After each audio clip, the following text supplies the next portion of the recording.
Let's go ahead and open up the driver's side door. Now right over there at the bottom is the primary hood release lever. Pull it. In front of the vehicle, right on top of the Mazda emblem right there, just lift up the hood a little bit and then put one finger right in there and then push it right. So push it right, lift up the hood, and that's the latch we're pushing right on. Now get the prop rod and put it right over there in that slot with the arrow marking it and pull it back a little bit to secure it. Now once the hood is open, that right there is where the battery is. All you need for this job is a 10mm socket ratchet combination, or you can also use a 10mm wrench. If you use a socket though, make sure you use a deep socket. First thing we need to do is get this negative terminal wire, the black wire, off. So for that, go ahead and loosen up that nut. We just have to loosen it enough to be able to wiggle that wire off the battery post. Now it's loose, just grab the wire and get it off the battery post and tuck it away somewhere so there's no accidental contact throughout the process. Now repeat the process for the positive terminal. Get this cap off and we need to loosen that nut right over there. Loosen it and then get the wire off of the battery post and off it comes. Now we need to loosen those two nuts that hold that retaining plate in place. Just loosen it enough that you can wiggle that rod over there. See how I can move this easily? Now let's look at this closely. See how I get this rod out of there? Pull it out and off it comes. The other side is more accessible, it's more visible too. See, if it's not coming out, loosen this nut a little bit more and then it's going to be loose, and then you'll be able to easily just get the rod out of there.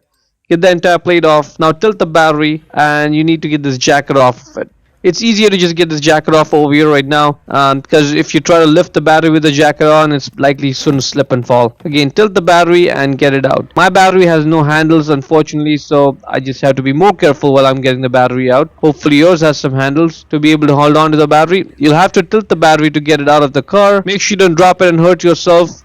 Now the negative side of the battery is marked with the minus sign, the positive side with the plus sign. The battery size is group 35. That's why you need to get group 35. Get the new battery and install it back in the car. Again, be careful you don't hurt yourself when you put the battery back in. The battery goes back in at an angle. Once it's in place, make sure the orientation is proper. The positive side should be facing the front of the vehicle, the negative side the back of the vehicle. Now get the jacket and put it back onto the battery. You may have to tilt the battery again to be able to install the jacket back on. Now when you put the retaining plate back on, the lettering on it should be reversed, like upside down, when you put it back in place. That is the proper orientation of it. Focus on this rod. See, that's the proper way it goes back on. And once it's in place, just hand tighten that nut, ensuring that the rod doesn't slip out of its place. Repeat the process for the other rod, and that's what it should look like when it's properly in place. Just hand tighten the nut, and then let's get the 10mm socket ratchet combination and tighten this down all the way. Make sure the battery is now moving, and that's looking good. Now let's get the positive terminal wire and put it on the battery post and get it on completely, like push it down all the way. Yep, that's looking good. Now let's tighten that nut and make sure this battery wire is now moving, and that's good. Repeat the process for the negative one, and you may notice some smoke or some sparks right when you connect it first time. That's okay. Just push it down all the way, tighten the nut, and that's good. Let's go inside the car and try this out. Let's try turning the engine on. Engine turns on, everything is good. Give it a few seconds and all those warning lights will go off, and everything over here is working good as well. To close the hood, push the hood and get the load off the prop rod.